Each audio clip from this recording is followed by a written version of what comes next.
isso foi um momento do país que a gente viveu que muito delicado, muito complicado. Agora, serão as eleições mais importantes da história.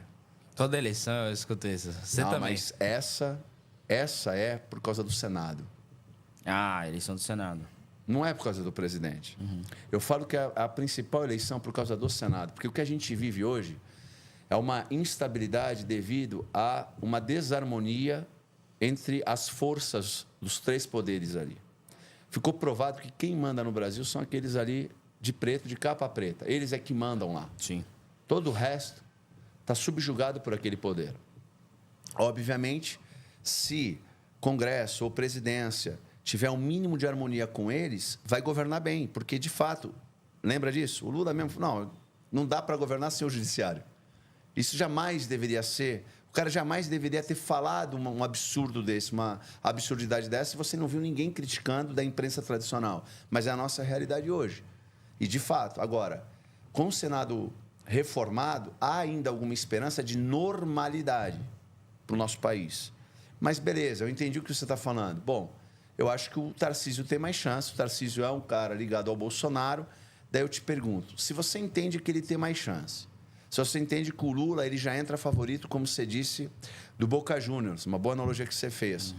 Por que o MBL rompe, em partes, com o Tarcísio? Não deveria estar apoiando nas próximas eleições? Você misturou algumas coisas aí, vamos por partes, né? Eu não disse que o Tarcísio é o favorito a ganhar a presidência da República. Eu disse que o Tarcísio é o favorito para ser o cara que vai ser o candidato bolsonarista à presidência da República. Mas tu acha que ele não é favorito para ir para um segundo turno? Pô? A pesquisa saiu hoje, a gente coloca o Lula na frente do Tarcísio. Sim, mas segundo turno tem que ter.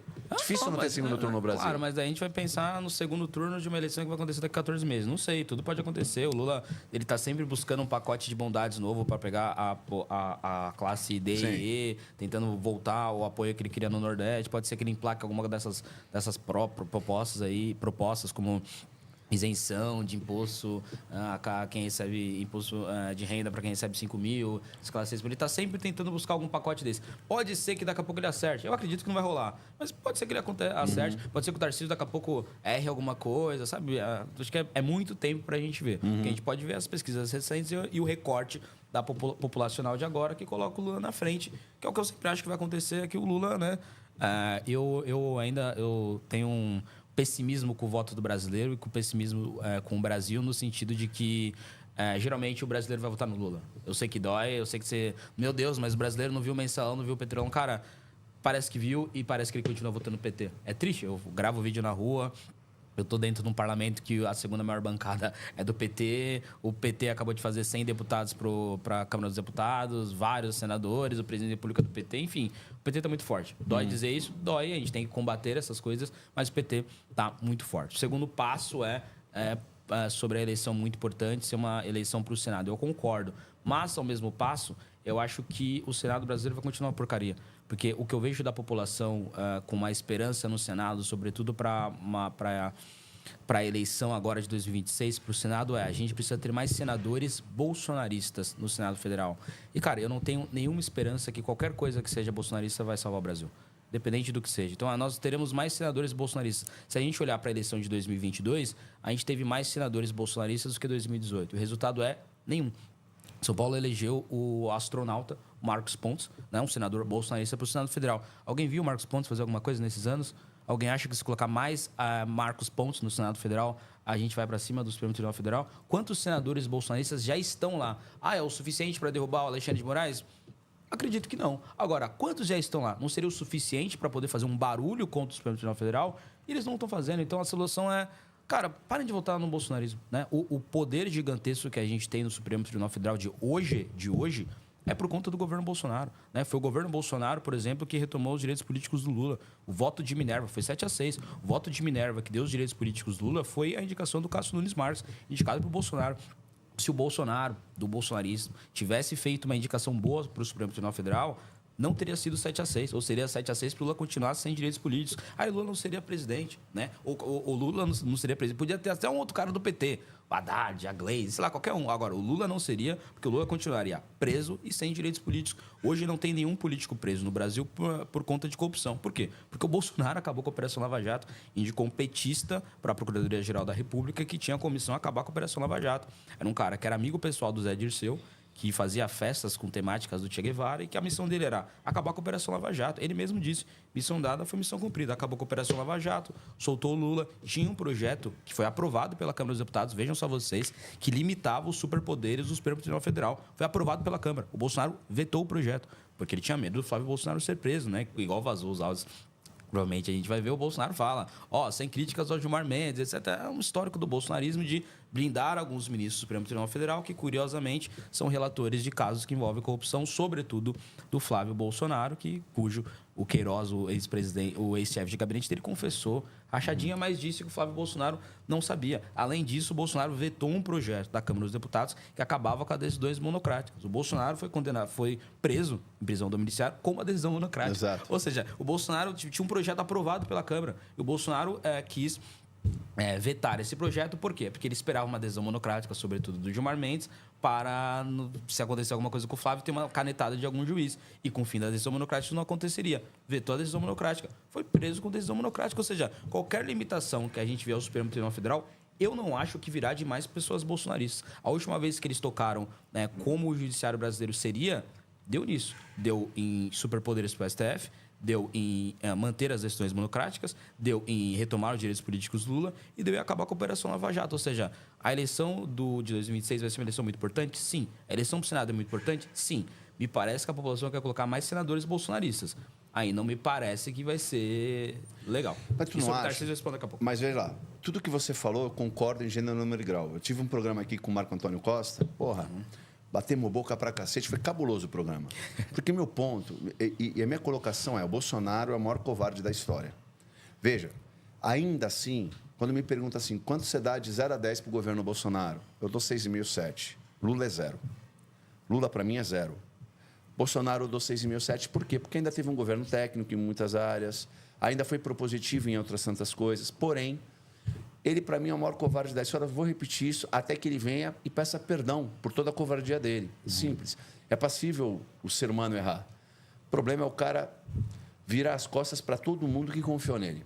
Até agora, a coisa voltar para ele mesmo. E aí não tem o que fazer porque está diante do Supremo e o Supremo faz o que quer. Mas é que tá.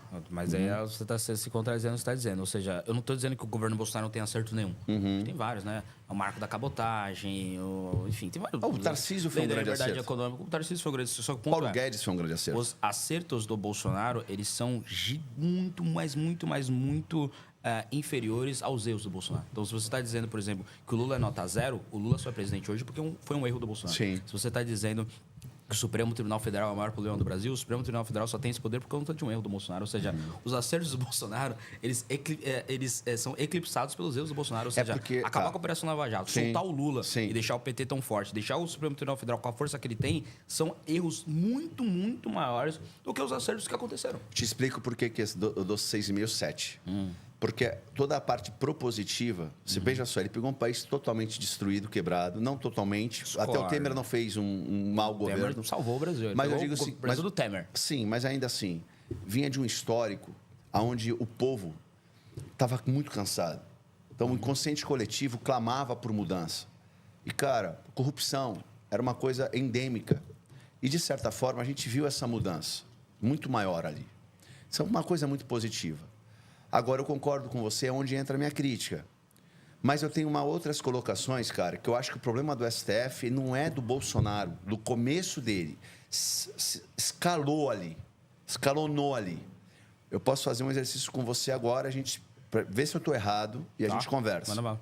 Sabe onde eu acho que começa? Joaquim Barbosa. Veja só, quando Montesquieu faz lá, né, divisão dos poderes e tal, escreve esse troço, é bem interessante. O STF deveria ser nulo e invisível. Manja? É uma das coisas. Nulo, invisível, ou seja, neutro, invisível. Invisível. Cara, quando o Joaquim Barbosa começa a falar ali, a gente colocou ele nas capas das revistas como se fosse o Paladino de capa. Ali, lá atrás, nós já começamos. Agora, quem começou? Vamos pensar. Globo, PSDB, querendo tirar a esquerda extrema para, de repente, vir eles ali, aquela água de salsicha. Beleza. Só que ali começou o movimento. E a gente olhava isso porque a gente nem sabia que era esquerda e direita no Brasil. Era tudo esquerda, né, nesse troço, e a gente achava que o PSDB era de direita, tá ligado? Só que a gente aplaudia. Opa, legal, olha a corrupção, olha Joaquim Barbosa, futuro presidente do Brasil. Então, de lá começou. Aí vem o Moro, segundo paladino da justiça. E quando o Moro vem e vai derrubando tudo, um após outro, aí já Olavo de Carvalho aparece, começa a mostrar direita, esquerda, teatro da tesoura, todo mundo começa, opa, Moro, nosso herói, Moro, herói do Brasil, futuro presidente do Brasil. Olha que interessante. E aí o que a gente vê? Olha, que isso, a Polícia Federal, olha lá, às 6 horas da manhã, bateu na casa do cara, levou preso, olha, prisão preventiva. E muita coisa era desnecessário às vezes. Só que a gente aplaudia, sabe por quê? Era a primeira vez que a gente estava vendo isso no Brasil. E era contra pessoas que nós sabíamos que eram corruptas, porém, eu lembro até hoje, irmão, o Andreasa, da Jovem Pan, sempre dizia isso. Eu acho muito interessante. Assim. Falei com ele 1 minuto antes de começar o vídeo. É mesmo? Pô, te convidar ele para vir aqui, eu gosto muito do trabalho dele. Ele falava assim, gente, tá tudo bem, a Lava Jato está mostrando a corrupção do Brasil, porém, respeitem o devido processo legal. Porque chega uma hora, se o jogo inverter, é você que vai chorar. Eu lembro dele dizendo isso na Jovem Pan, dava até raiva, porque a gente estava vendo, obviamente, pessoas... Os nossos inimigos sendo presos, você não pode comemorar. Não é nenhuma questão do nosso inimigo, corrupto sendo preso. Sim. Aí você fica feliz. Mas direito, existe o devido processo legal. Perfeito. E ali todo mundo aplaudia. Aí vem o Bolsonaro pro poder. Beleza, vem o Bolsonaro, cai a Lava Jato lá, o ministro Moro, né? Porra, aqueles áudios começam a vazar de maneira ilegal, mas, porra, a mídia solta, começa a perder moral, Bolsonaro tá lá, aí vem o quê? A famigerada, o quê? Pandemia. Só que o Bolsonaro, quando eu falo que ele é covarde, quando ele vai se eleger, o que ele fala, Guto? Soldado que não vai à guerra porque tem medo de morrer, não merece. Beleza? Então esse cara aqui é diferente. E qual era a pergunta que fizeram para ele? Se um filho teu for corrupto, eu lembro até hoje disso, ele falou que pague. Por isso eu dou nota, eu poderia dar 0 para ele nesse sentido, porque meu pai me ensinou a ter princípios. E eu não passo a mão na cabeça do meu filho quando ele erra. Uhum. Agora, o Bolsonaro, em reuniões internas, ele fala o inverso, né? Concordo com você. Se não é para dar um filé mignon pro meu filho, eu não vou dar? É, exato. Eu sei disso. Mas nós acreditamos. Aí é o que eu te falo, óbvio. Você tem do lado o diabo, entende? Do lado de cá, vamos pensar no Bolsonaro. Beleza, você tem um demônio ali, mas não é o diabo ainda. Então, assim... É o cara que soltou o diabo. Tudo bem. Vamos lá, vou chegar aqui, né? Vamos fazer essa narrativa aqui juntos. Aí ele tá lá, aí vem as bombas, começa a vir as bombas, a mídia batendo dia e noite, aí vem a pandemia. Na pandemia, irmão, é que a coisa começou a se perder. Por quê?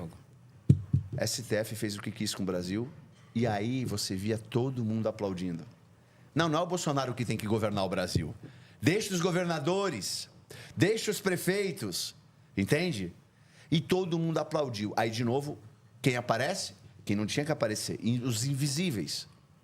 Aí aparecem esses caras. Opa, nós temos poder. Aí vem Daniel Silveira, irmão. Daniel Silveira. Que o Bolsonaro disse que nunca conheceu. Covarde.